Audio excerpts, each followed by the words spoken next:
Mesdames, Messieurs de la classe politique, de la société civile, du secteur privé des affaires, Mesdames, Messieurs de la presse parlée, écrite et télévisée, compatriotes, haïtiens, haïtiennes, distingués invités, Mesdames, Messieurs, chers amis. Chaque jour est un nouveau jour.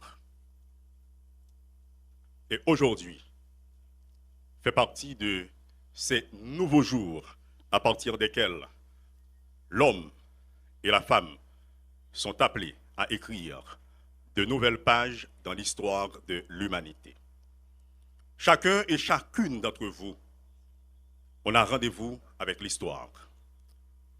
Et votre présence ici est maintenant pour participer à la deuxième partie de la cérémonie d'installation et de prestation de serment des membres du Conseil présidentiel de la transition en témoigne. Au nom du Conseil présidentiel de la transition, au nom du gouvernement, nous vous saluons très cordialement et vous invitons rapidement à recevoir le Premier ministre Michel Patrick Boisvert dans ses propos de circonstance. Merci de l'accueillir.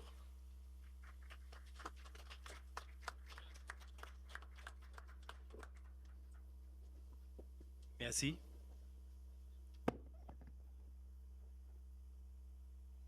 Madame, Messieurs les membres du Conseil présidentiel de transition, Monsieur le Président du Conseil supérieur du pouvoir judiciaire, Messieurs les anciens présidents de la République, Mesdames, Messieurs les membres du gouvernement, Messieurs les anciens premiers ministres, Monsieur le secrétaire général de la présidence, Messieurs les secrétaires généraux du Conseil des ministres et de la primature,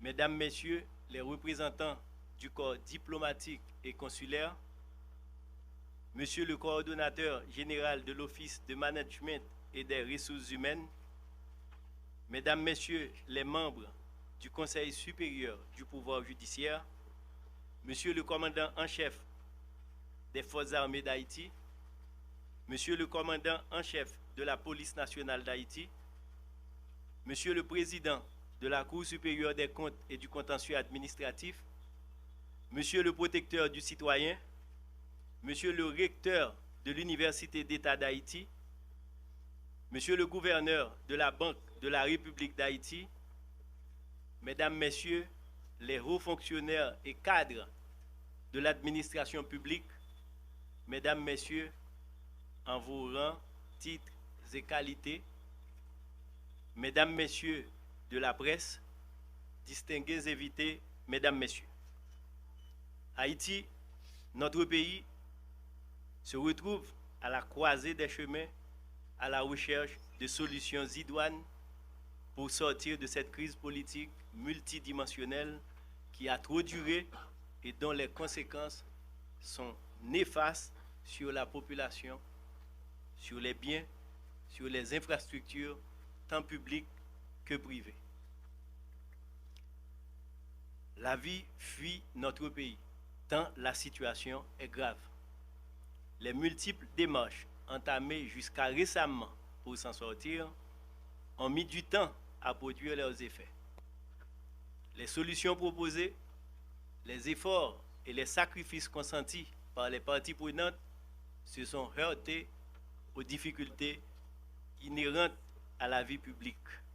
Cependant, après de longs mois de pourparlers, de débats, de dialogue avec le support de la communauté internationale, une solution a été dégagée avec les forces vives organisées de la nation sous l'égide de la communauté caribéenne CARICOM. Aujourd'hui est donc un jour important dans la vie de notre chère République. Ce jour, en effet, ouvre la perspective d'une solution dont l'objectif fondamental, faut-il le rappeler, est d'adresser la crise multidimensionnelle que connaît le pays en vue d'arriver à un dénouement définitif. C'est un soulagement pour le pays qui pourra ainsi continuer d'espérer et de croire au changement possible auquel toutes les couches de la population appellent de leurs vœux. La mise en place du Conseil présidentiel de transition rentre dans le cadre de cette solution hautement politique, convenue et concertée. C'est une solution haïtienne voulue par des Haïtiens à travers des partis politiques et des organisations de la société civile avec en soutien la communauté internationale. Elle offre la perspective de réunir les forces vives de la nation et de les rassembler autour d'un accord inclusif pour le grand sauvetage national. C'est pourquoi il y a nécessité et même urgence pour la nation d'expérimenter cette solution avec les parties prenantes tout en étant conscient de la lourde responsabilité qui incombe aux membres du Conseil présidentiel de transition. C'est à cette tâche, Madame, Messieurs les membres du Conseil présidentiel, que vous êtes appelés, celle de conduire le pays à la paix, au relèvement économique et social, à l'union sacrée, à la participation de toutes et de tous afin de relever le défi du développement et du bien-être du pays. Mesdames, Messieurs, l'heure est grave. La situation interpelle toutes les citoyennes et tous les citoyens d'Haïti en quelque lieu qu'ils ou elles se trouvent. La situation appelle au dépassement de soi et au changement de paradigme. L'intérêt général devra ainsi être au centre de toutes les préoccupations et des décisions publiques. J'invite pour ma part tous les compatriotes à œuvrer dans le sens du renforcement et de la consolidation des acquis en vue de contribuer au relèvement de notre cher Haïti. Madame et Messieurs les membres du Conseil de transition, la cérémonie de ce matin vous confère officiellement les rênes du destin de la nation et de son peuple. La besogne à abattre est de taille, tant les défis sont nombreux et immenses. Comme tout pays en développement, nos ressources demeurent limitées.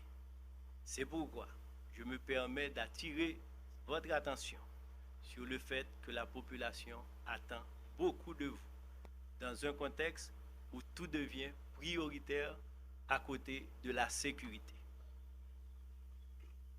Je reste convaincu que la détermination, elle est là. L'engagement, il est là. Je reste convaincu que vous allez conduire le pays à bon port. Je vous souhaite du succès dans vos fonctions en formulant le vœu que vous arriveriez à mobiliser les moyens et les ressources adéquats afin que vous puissiez atteindre les objectifs que vous vous êtes fixés dans l'intérêt du peuple haïtien. Je ne voudrais pas terminer sans vous assurer de la disponibilité des membres du gouvernement démissionnaire qui, en tant qu'hommes et femmes d'État responsables, ont pris l'engagement de collaborer avec le Conseil présidentiel sur les dossiers que le Conseil jugera urgents, susceptibles d'atténuer les souffrances de la population. Encore une fois, mes félicitations et du succès à vous, membres du Conseil présidentiel. Que Dieu bénisse Haïti. Je vous remercie de votre attention.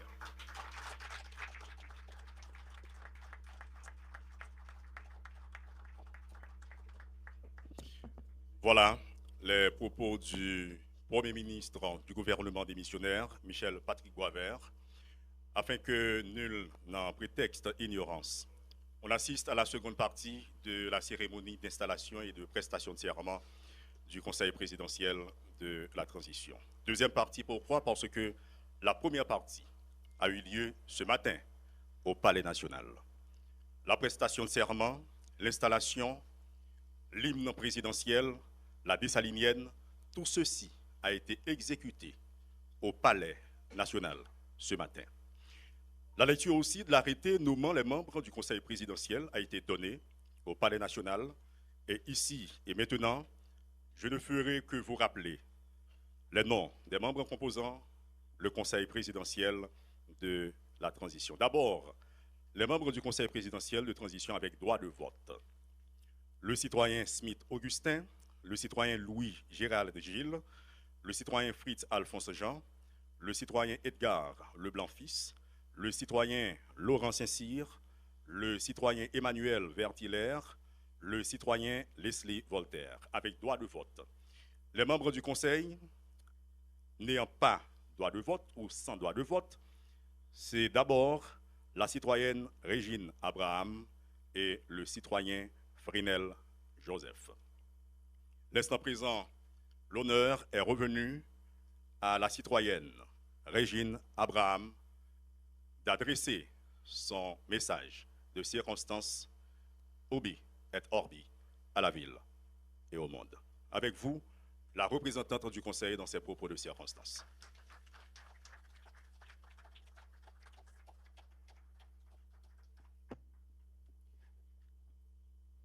Monsieur le Premier ministre, AI, Monsieur Michel Patrick Boisvert, Monsieur le Président de la Cour de cassation, Mesdames, Messieurs les membres du gouvernement sortant, Mesdames, Messieurs les membres du Conseil supérieur du pouvoir judiciaire, Monsieur le Secrétaire général de la Présidence,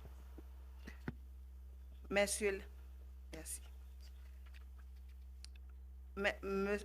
les membres du corps en chef des forces armées, Monsieur le Secrétaire général le Directeur général de la Police nationale, Mesdames, Messieurs les chefs de la mission diplomatique, Mesdames, Messieurs les représentants des secteurs signataires de l'accord, Mesdames, Messieurs les hauts cadres de l'administration publique, Mesdames, Messieurs les représentants des organisations internationales, Mesdames, Messieurs les membres du corps consulaire, Mesdames, Messieurs les représentants des partis politiques, Mesdames, Messieurs les représentants de la société civile, Mesdames, Messieurs membres des familles du Conseil présidentiel, Mesdames, Messieurs membres de la presse parlée, écrite, télévisée en ligne, chers concitoyens, chères concitoyennes, Mesdames, Messieurs, en vos rangs, titres et qualités. Le 7 juillet 2021 restera à jamais gravé dans les annales de notre histoire. Non pas pour une histoire glorieuse, mais pour un événement tragique qui a secoué notre nation jusqu'à ses fondements les plus profonds.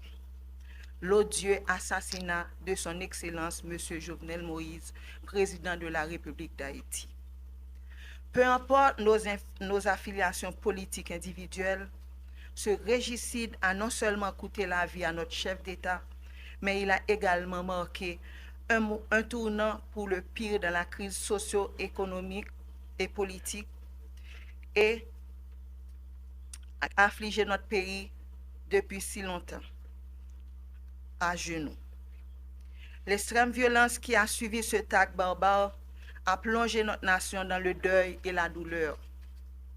Ces violences ont eu un impact dévastateur sur l'économie déjà en chute libre, la vie sociale par des viols collectifs persistants sur les femmes et les filles, la paupérisation des couches moyennes, la vague de déplacement de population fuyant les zones dangereuses ainsi que le pays. Pour l'année 2024, 3 millions d'enfants en Haïti nécessiteront une assistance humanitaire en raison de la montée de la violence et de l'effondrement des services de base. Actuellement, près de 900 écoles, principalement situées à Port-au-Prince, ont dû fermer leurs portes, privant ainsi environ 200 000 enfants de leur droit fondamental à l'éducation, à leurs activités ludiques, à la découverte de leur pays et aux interactions sociales essentielles à leur développement. En outre, de nombreux enfants sont profondément traumatisés par les violences qu'ils ont subies ou auxquelles ils ont été témoins. Depuis le triste événement du 7 juillet 2021, notre nation a semblé dans un ami de désespoir et de désolation. Les structures institutionnelles de l'État haïtien, déjà fragilisées par des décennies d'instabilité politique, ont subi un effondrement spectaculaire. Non seulement la qualité, mais l'existence même des services publics offerts à notre population a été compromise.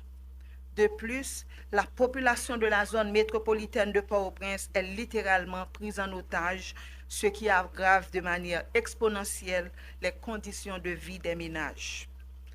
Nous assistons ainsi à l'effondrement total de nos institutions et à l'échec cuisant d'un gouvernement qui a totalement abandonné sa responsabilité de protéger sa population contre les violences criminelles, d'offrir des services publics à sa population et de piloter l'économie.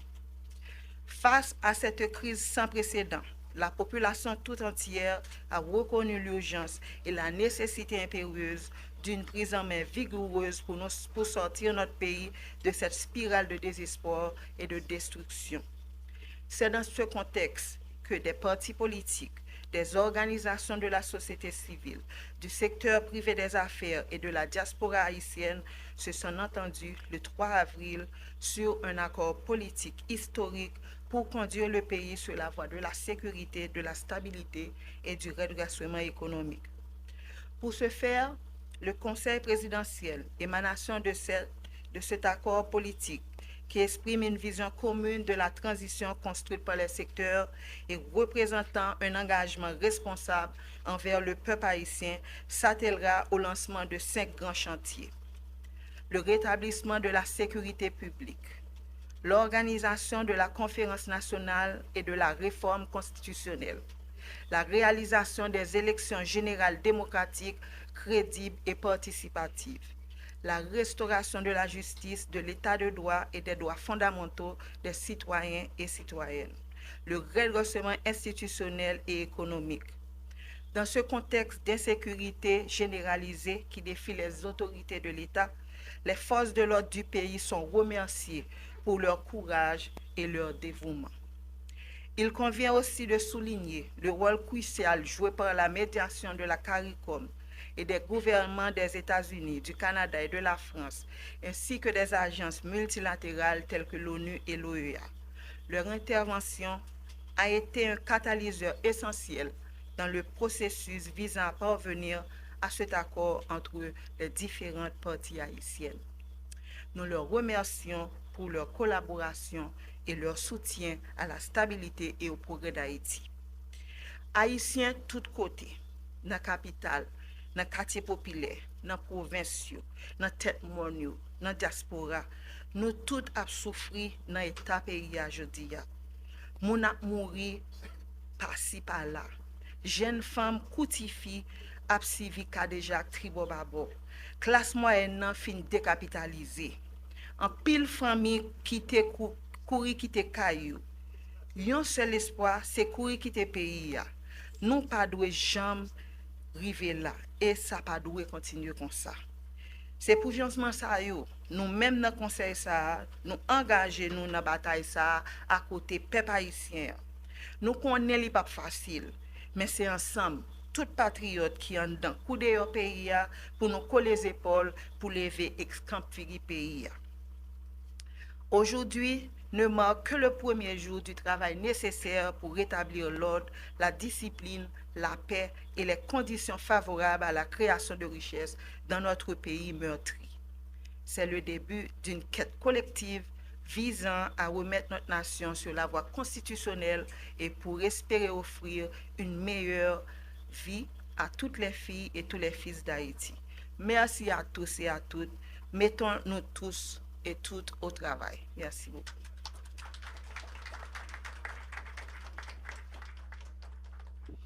Voilà les propos de circonstance de Mme Régine Abraham, représentante du Conseil présidentiel de la transition. Nous rappelons à toute la nation, que ce soit les citoyens et citoyennes vivant en Haïti et à l'étranger, nous parlons de la diaspora donc, que l'on est en train de réaliser la cérémonie d'installation et de prestation de serment du Conseil présidentiel de la transition. On se le rappelle et on le rappelle aussi qu'il s'agit de la deuxième partie de la cérémonie, car la première partie a eu lieu au Palais national ce matin, où les membres du Conseil présidentiel ont prêté serment et où l'installation réelle a eu lieu. On est arrivé au moment où l'on va procéder à un toast de circonstance. Chaque jour est un jour, avons-nous dit, et aujourd'hui est un nouveau jour. Un jour à la fois, comme on le dit, carpe diem, il faut célébrer. On va enlever le pupitre et on va passer aux salutations d'usage protocolaires. Et cela va se faire délégation par délégation. On assiste à la distribution des verres de champagne pour le toast. Et ensuite, on va passer aux salutations d'usage, voire protocolaires, et l'on va indiquer l'ordre protocolaire dans lequel cela va-t-il se réaliser.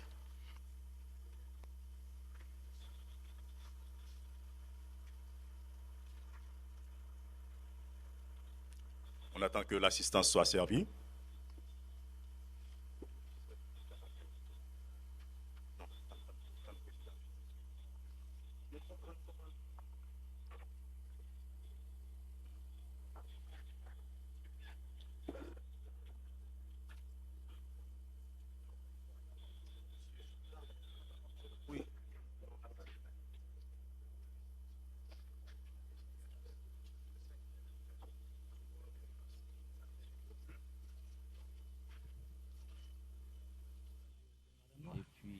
Alors nous rappelons que cette partie est symbolique. Et l'on va inviter M. Fritz Alphonse Jean à se présenter pour cette partie aussi solennelle que les autres, la prononciation du toast.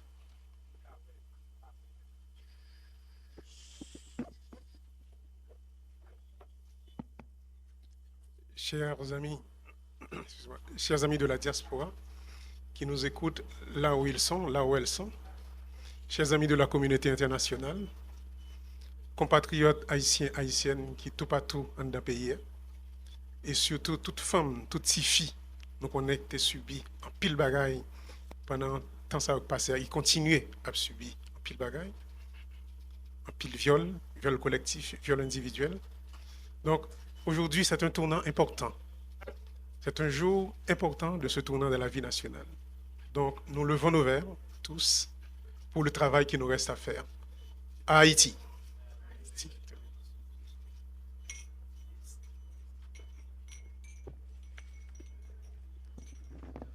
Les verres sont faits pour être trinqués, sans se briser alors.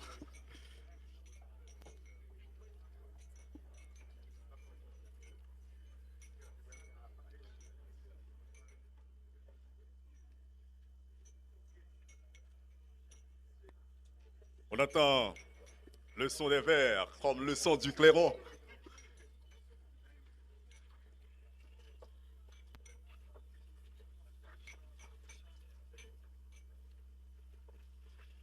Et comme annoncé, on demande au protocole d'enlever le pupitre. Et on appelle d'abord les membres du gouvernement sortant pour les salutations d'usage. Les salutations d'usage.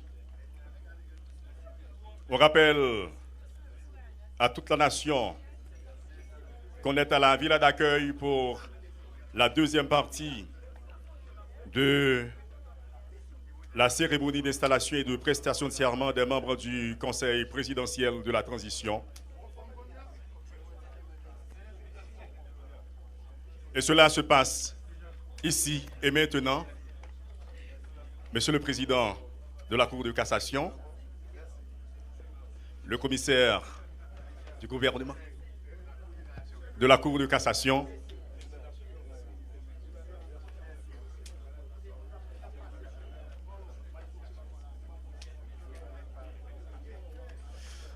On invite le général en chef des forces armées d'Haïti, suivi du directeur général de la police nationale. On les invite pour les salutations d'usage.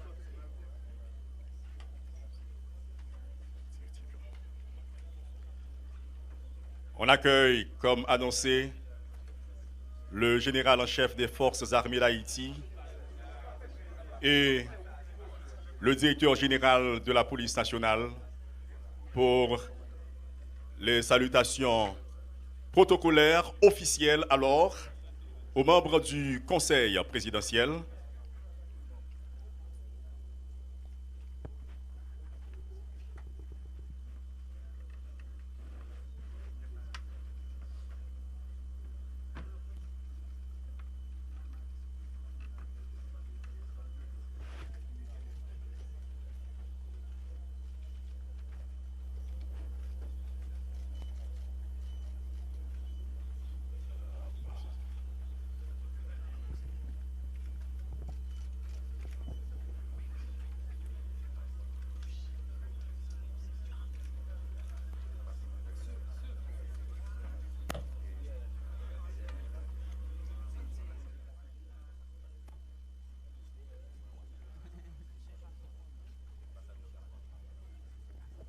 On reçoit à l'instant présent les ambassadeurs pour les salutations d'usage.